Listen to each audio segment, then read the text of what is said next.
Welcome to the Daily Decant, your 5-minute briefing on the world of wine. Each episode delivers practical insights to help you choose, order, and talk about wine with more confidence in everyday social settings. Let's get into today's decant. Today we're talking about something that I think is one of the most underutilized opportunities in everyday wine drinking: sparkling wine on a weeknight. We covered the full sparkling wine landscape during Sparkling Wine Week, including Champagne, Cava, Prosecco, Crémant, Pét-Nat. And today I want to talk about the most relevant parts of that week and focus specifically on what you can open on any Thursday for under $25 and feel genuinely well served. Because there's no good reason sparkling wine should be saved for celebrations. First up is Crémant de Loire. This is my number one recommendation for everyday sparkling wine, and I'll make that case as clearly as I can. Crémant de Loire is made by the identical method as champagne. Second fermentation in the bottle, aging on the lees, disengorgement from Chenin Blanc, the great white grape of the Loire Valley. And Chenin Blanc has extraordinary natural acidity, which means the resulting sparkling wine has a freshness, a tension, and a mineral precision that most Prosecco and entry-level champagne cannot match.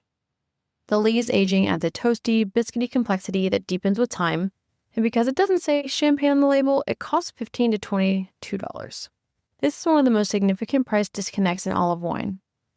Langlois Chateau, Brut at around $18 is the bottle I recommend to everyone. Cava de Guarda Superiore.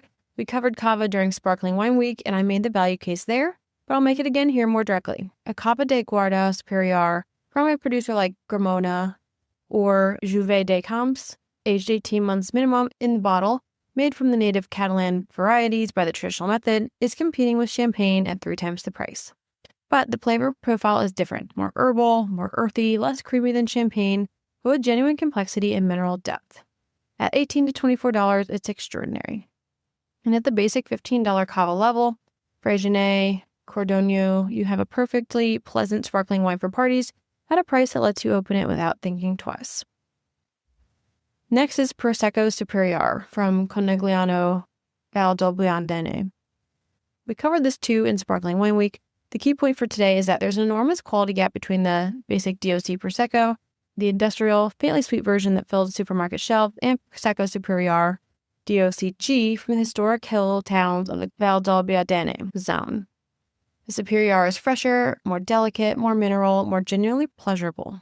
At $15 to $20, the producers like Bistol or Nino Franco is one of the most enjoyable under 20 sparkling wines available anywhere. The key rule is to buy it young, drink it within a year. The charm of Prosecco is its freshness, and that freshness does fade. Next, we'll talk Pét-Nat, the ancestral method wine we covered in Sparkling Wine Week. Naturally sparkling, often slightly cloudy, made from a single fermentation that completes in the bottle.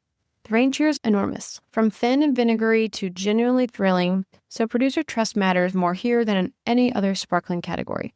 But when you find a good one, it's one of the most alive and interesting things you can put in a glass. At $12 to $20, it's also among the most affordable quality sparkling wines available. The Loire Valley is the heartland, Domaine de la Pépinière, Gros, Planay, Planned Pét-Nat, at around $15 is one of my favorite under 20 wines in any category. And a quick mention of Sekt, German sparkling wine. This category has been transformed in the last decade by a generation of small producers making traditional wine methods from Riesling and Pinot Noir in cool German wine regions. The results can be extraordinary, precise, mineral, bone dry, with the complexity you'd expect from long lees aging, and at $15 to $25 from producers like Rameland or Solitaire. It's one of the most undervalued sparkling categories in the world. Another great bottle that I really personally enjoy is Gruy. It's made in New Mexico. It's a really nice sparkling at a pretty low cost. Today's practical takeaway: pick one of these 5 categories and make a commitment to open a bottle on a weeknight this week. Not for any special occasion, just because it's Thursday and you want something with bubbles in it. That's the whole point of this week. And the actual practical instruction is to go to your wine shop today or tomorrow, ask for their most interesting sparkling wine under $25, and tell them you want traditional method if they have it, and that you're open to something from outside champagne. If they point you toward a Crémant de Loire or a serious Cava or a quality Pét-Nat, you found a good shop and a good buyer. Tomorrow we'll talk wild cards, the bottles from places nobody's talking about, and that are making some of the best and most exciting wines in the world right now. That's today's Daily Decant. If you found this helpful, be sure to subscribe and share with your friends so you can continue building your wine knowledge in just a few minutes a day. See you tomorrow for the next decant.